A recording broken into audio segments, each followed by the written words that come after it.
Bem, vamos conversar agora com o médico Arivaldo Meirelles. Ele é especialista em ginecologia obstetrícia e reprodução humana. Doutor Arivaldo, é um prazer poder conversar com o senhor nesse momento de pandemia, a gente nas nossas casas, mas é um momento muito importante de passar informação. Está tudo bem? Tudo bem, Mauro. Muito obrigado pelo convite. É sempre uma satisfação estar com você e poder, né, levar ao público, aos nossos pacientes, ouvintes, seguidores, informações úteis nesse período de quarentena. Que informo que, assim, para nós profissionais, certamente você na sua área, eu na minha área, tem sido também um período de a gente poder somar conhecimentos, porque nos está sobrando aquele tempo que nos faltava. Eu Isso. também tenho aprendido muito, tenho estudado muito, tenho assistido webinars, lives, enfim, a gente vai levando a quarentena, mas também tenho trabalhado um pouquinho. Que bom. Me diga uma coisa, gravidez e Covid. Gravidez e Covid, a gente tem que iniciar, sempre que a gente fala em reprodução, gestar ou não, a gente tem que anteceder a gravidez. Então, a primeira orientação seria, para aqueles casais que desejam engravidar neste momento, não Não o é o façam. ideal, não é o momento Não é o ideal. ideal. Então, fertilização, Então, nem pensar. fertilização, a nossa sociedade brasileira, a sociedade americana e europeia, elas baixaram normas muito bem objetivas. Exceções existem, não é? Mulheres com idade crítica que tenham ovários pobres à beira da falência, e também aqueles casos de pacientes que, por motivos oncológicos, precisam induzir a ovulação para preservar os gametas, preservar os óvulos, preservar os espermatozoides. Esses são os casos de exceção hoje. Então, teoricamente, nós não estamos transferindo o embrião para desencadear uma gravidez nesse momento. E tratamentos para preservar a fertilidade ou até mesmo fazer o tratamento e congelar o embrião, nessas condições nós estamos fazendo, porque são pacientes, casais que realmente não podem esperar pelo tempo, mas, ressalto, são considerados exceções. A gente claro que o nosso país ele tem dimensões continentais e certamente as normas vão ser diferentes em diferentes estados, em diferentes momentos. Mas o importante, o denominador comum, é se ter segurança.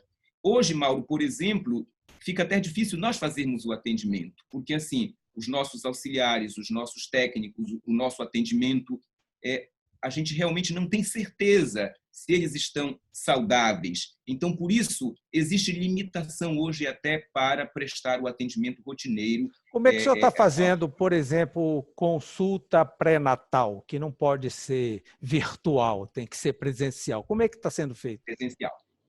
Essas consultas que realmente demandam, né, a necessidade do atendimento presencial são aquelas pacientes que já estão no terço final da gravidez, né, onde você realmente precisa de um intervalo de consultas, de atendimentos menores. Então, essas pacientes, nós estamos mantendo o curso normal das consultas, não é? Nós fazemos uma triagem prévia, o nosso atendimento está informado para fazer uma triagem prévia, né, para saber se teve contato, se tem alguém na família, se tem algum sintoma suspeito.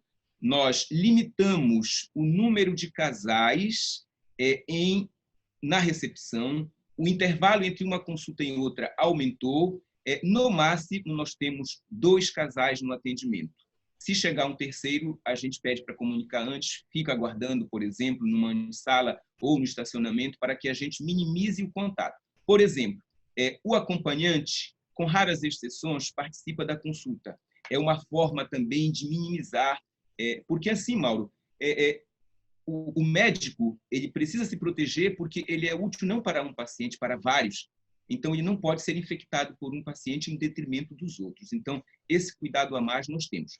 Entretanto, nós temos feito muitos atendimentos online, nas várias plataformas, e eu tenho observado algo positivo. O paciente em casa parece que ele está assim, à vontade. Fica mais relaxado. Está mais relaxado, ele está se sentindo seguro nesse momento. Então, tem sido uma consulta que transcorre de uma forma muito, muito, muito legal.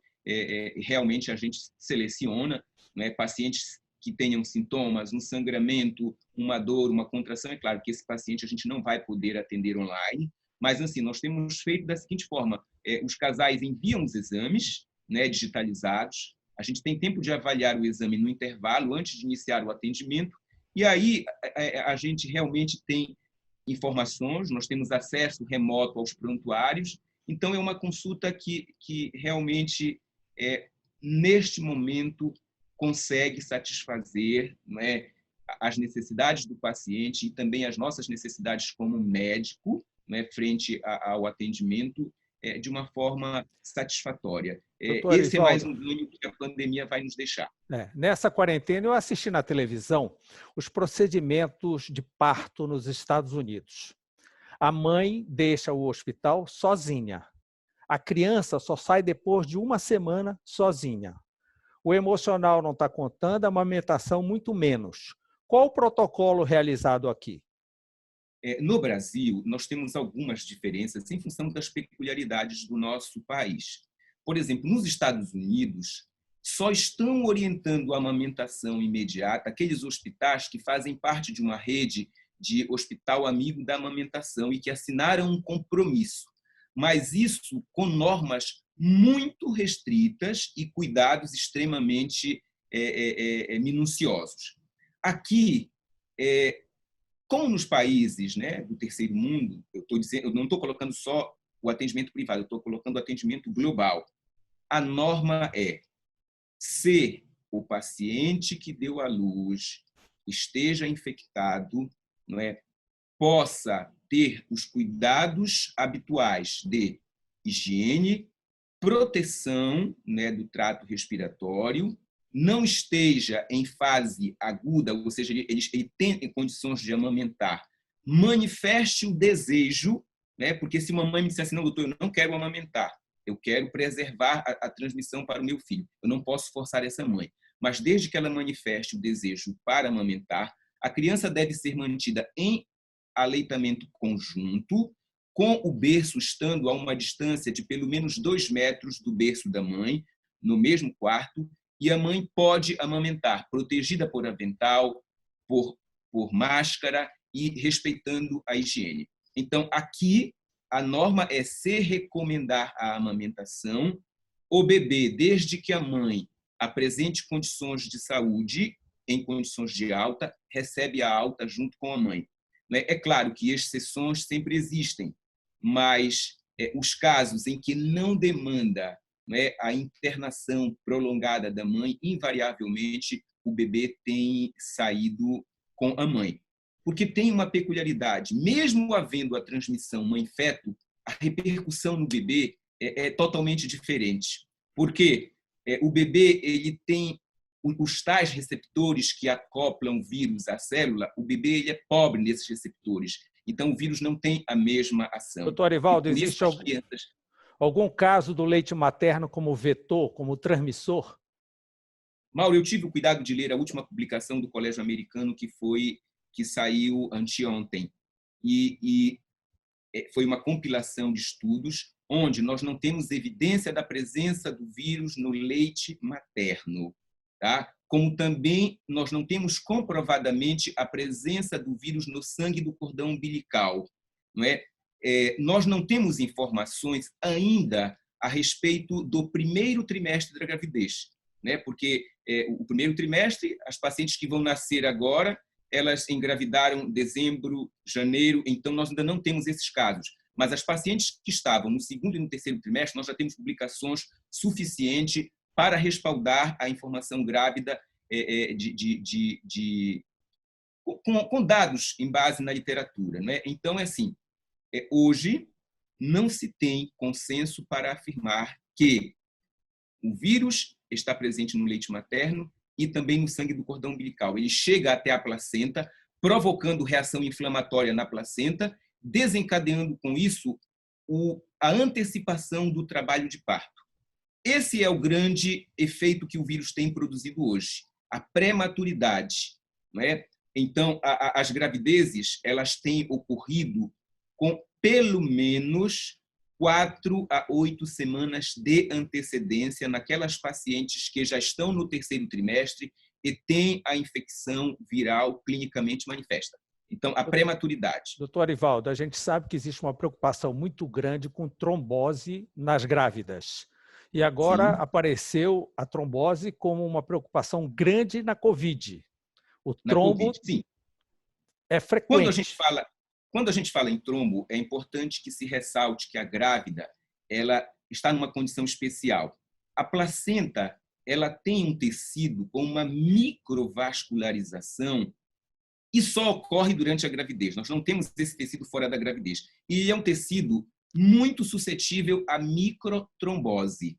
Né? Então, a presença da infecção viral placentária, ela tem como resultante final também microtrombos, e com isso diminui a eficiência nutritiva da placenta. Daí também que um outro achado nas gravidezes são fetos com peso abaixo da média esperada por uma insuficiência placentária. Então, essa trombose, eu não estou falando da trombose venosa do membro inferior, não é, de uma trombose pulmonar, eu estou falando inicialmente da trombose placentária. Entretanto, a grávida é um fator de risco para a trombose em geral.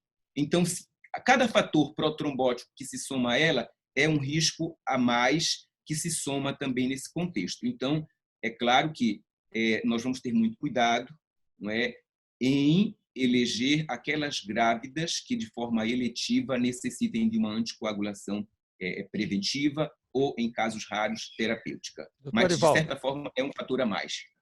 Telespectadores nossos nos assistindo estão grávidos, né? E aí vem aquela preocupação. Todos os hospitais da cidade estão lotados com pessoas infectadas e assim por diante. Onde fazer o parto? Bem, primeiramente,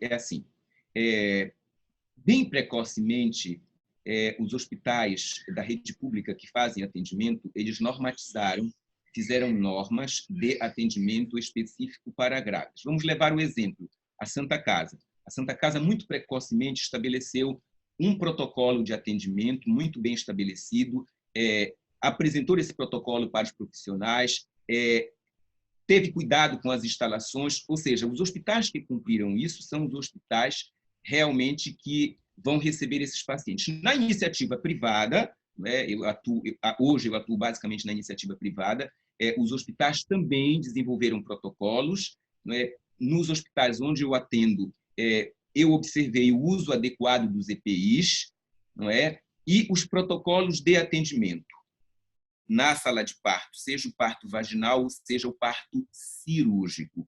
Então, é claro que cada paciente, na sua respectiva situação, precisa de ter uma retaguarda. Então, no meu conhecimento, as principais maternidades públicas, elas estabeleceram protocolos de atendimento e os hospitais privados também. Então, o paciente ele não tem hoje que ter esta preocupação, porque as maternidades elas são uma exceção. As maternidades não estão lotadas, tá? Porque elas não comutam de internamento geral, não é? Então, por exemplo, em uma das Mas diminuiu o tempo de internação, a preocupação de hospital, de visitar no hospital e assim por diante? Os protocolos eles impediram, eles permitem apenas um acompanhante. Esse acompanhante ele pode sofrer revezamento, não é? Como também na sala de parto não é negada a participação do pai, desde que exista condições de segurança, não é? Quanto à infectividade. Uma informação que eu tive hoje muito relevante, que no começo a gente não pensava que pudera guardar uma relação, foi o índice crescente de cesáreas nas pacientes doentes. E o principal fator de repercussão foram as manifestações respiratórias, né? Porque algo que tem se observado, que tem se tornado relevante, é a presença dos sintomas respiratórios na grávida no final da gravidez, porque a grávida ela já tem limitações respiratórias significativas devido ao útero crescer significativamente ela perde a respiração abdominal, ela fica apenas com a respiração torácica. Então, as manifestações respiratórias de moderada e grave intensidade acabam justificando uma interrupção da gravidez e, com isso, o número de cesáreas em pacientes de COVID cresceu. Existem taxas hoje de 48% a 52%, né? Isso em países desenvolvidos, onde o parto normal é muito mais difundido do que, por exemplo, no Brasil. Doutor Arivaldo Meirelles, muito obrigado por essa entrevista, essas informações extremamente importantes em cima do lance. Obrigado pela consulta pública e boa noite para o senhor. Boa noite a seus telespectadores e uma quarentena breve e notícias melhores, para que a gente possa também ficar emocionalmente mais estável. Muito obrigado. Boa noite, muito obrigado. Bem, nós vamos agora conversar com o desembargador Milton Nobre e a sua nova carreira literária. Doutor Milton, é um grande prazer poder conversar com o senhor nesse momento, que é um momento de quarentena, de dificuldade, todo mundo parado, todo mundo em casa. O senhor teve a ideia de lançar um livro nesse momento, exatamente para ser lido logo, imediatamente. E um lançamento virtual. Como é que foi essa experiência de um lançamento virtual?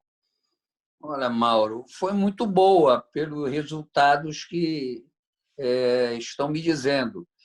Até quinta-feira tinham adquirido 141 exemplares do livro. Né? Para um lançamento virtual, me disseram que era bom. Não sei o que foi vendido em São Paulo. É muito interessante. Agora, como é que o senhor está fazendo com autógrafo? Ninguém está pedindo seu autógrafo, não? Estão, mas aí a Temple, que está negociando o livro, está entregando o livro, está dizendo que eu vou autografar depois. Ah, sim. Então, teremos um evento posterior à pandemia. Provavelmente sim. Veja bem, esse livro, você falou ainda agora em carreira, deixa eu dar uma explicação com toda humildade. Na minha idade, não se inicia mais carreira. Existe um hábito entre os advogados mais antigos, sobretudo professores de direito, de, num momento da vida, escreverem um conto, um livro de crônicas, um romance. Eu não vou citar exemplos, porque as percepções hoje estão muito maldosas e vão pensar que eu já estou me comparando a grandes nomes da literatura jurídica. Não é isso, não. Acho que é um caminho normal. Né? Mauro já escreveu muito sobre o direito, mas o direito é vida. O direito são pedaços de vida, de relacionamentos que não deram certo, de contratos mal feitos, enfim, de desentendimentos. Né? E com isso nós vamos aprendendo histórias da vida. E é natural que chega no momento da profissão, quando a gente já está mais para o ocaso, tá certo? Do que para um novo brilhar de sol, a gente escrever um livro que não é de direito. Não, é verdade. E o que lhe levou especificamente ao gênero de contos? O que lhe incentivou? Em quem o senhor focou? Olha, veja bem, um amigo, aliás, acho que você conhece, um advogado conhecido,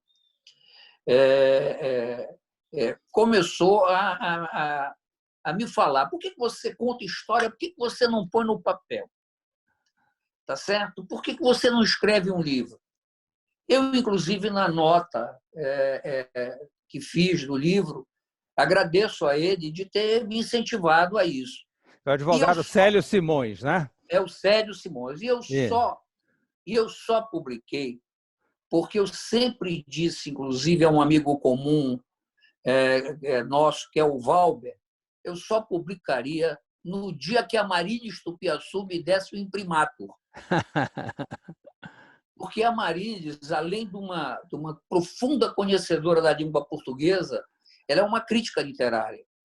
Então, eu, como fiz despretensiosamente, esperei que ela me dissesse: estão bons, pode publicar. E aí eu publiquei. Foi assim. O senhor diz que não está mais na idade de iniciar a carreira, mas com certeza seus colegas, por exemplo, Zeno Veloso, já deve estar articulando, né, uma candidatura à Academia Paraense de Letras. Eu vi que o prefácio do seu livro é um acadêmico de São Paulo. Isso aí o senhor não vai conseguir negar, nem conseguir frear uma campanha como essa. Olha, eu não tenho essa pretensão, tá certo? As academias que eu quis chegar, eu já cheguei.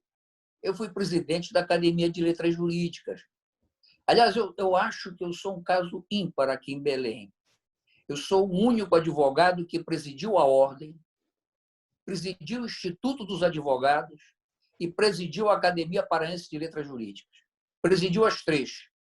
Então, é como eu disse numa nota que fiz para o livro, eu já ancorei meu barquinho em todos os portos que eu quis chegar. Eu não tenho essa pretensão. Pois é, mas agora vamos dar um tempo um pouco para o direito e vamos entrar na literatura, né? Quem sabe, uma Academia Paraense de Letras. O senhor tem, assim, algum autor paraense que o senhor se identifique, que o senhor gosta? O que o senhor recomendaria na literatura paraense? Olha, veja bem, eu aprecio muito o que escreve o Otávio Avertano. Otávio Avertano é um homem muito culto, é um intelectual no verdadeiro sentido da palavra. Eu gosto do que ele escreve, por exemplo, eu gosto do que o Avertano escreve. Li alguns livros do professor Silvio Meira, não é? Gostei deles, entendeu? Mas eu lhe confesso que nunca tive essa pretensão de virar literato. Eu escrevo, eu tenho, Mauro, alguns livros jurídicos publicados, não é? E publicados livros sozinhos e livros que eu participo escrevendo um artigo do livro. E acho que essa minha aventura na literatura, se der, é para mais um e é por aí, sabe? E esse já está no planejamento? Não, Mauro, eu no momento, deixa eu lhe dizer, eu estou fazendo uma pesquisa para publicar um livro de direito.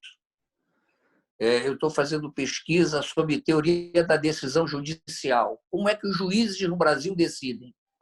Não é? E esse é um tema muito complexo.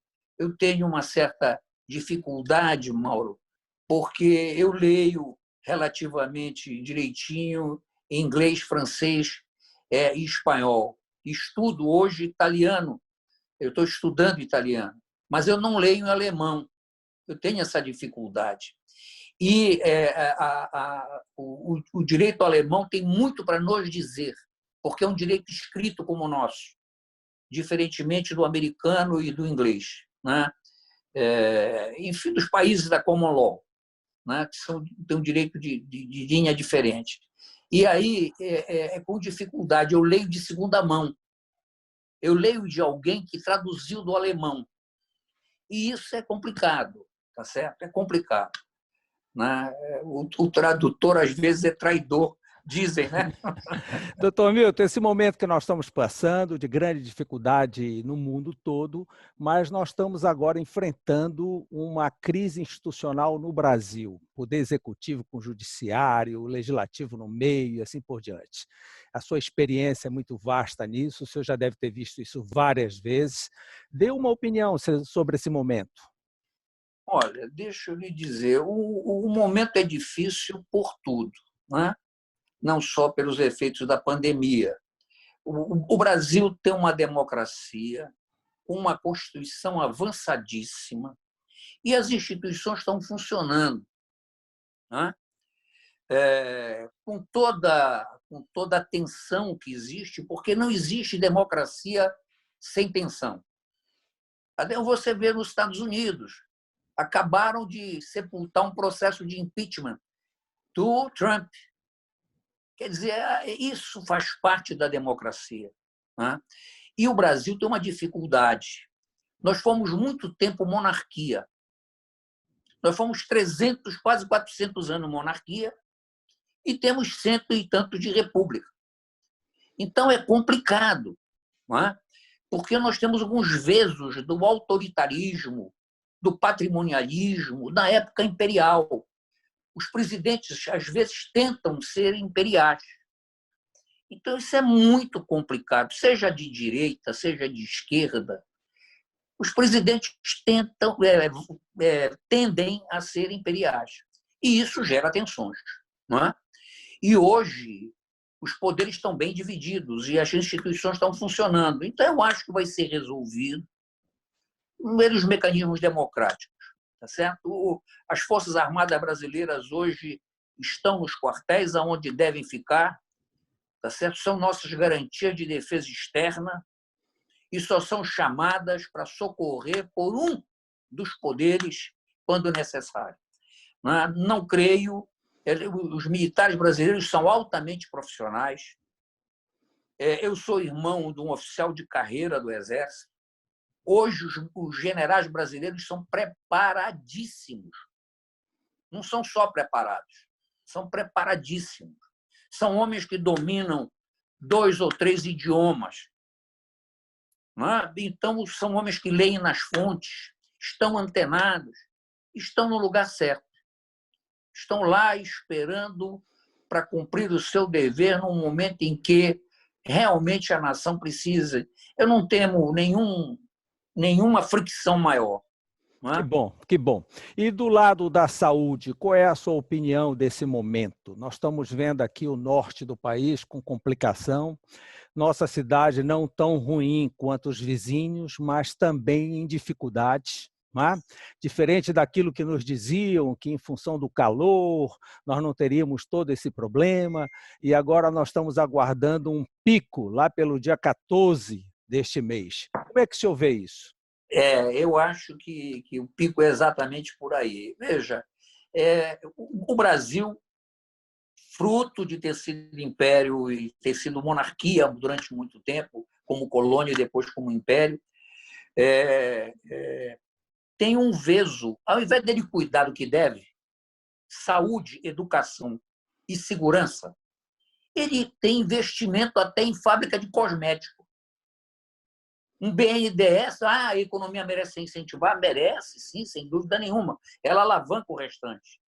Mas nós temos um déficit nessas 3 áreas. Temos um déficit muito grande de atuação do Estado em educação, temos um déficit muito grande do Estado em saúde.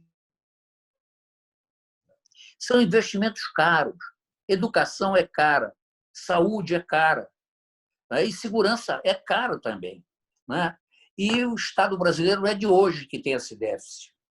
E se você olhar, por exemplo, o sistema penal brasileiro, não é aqui.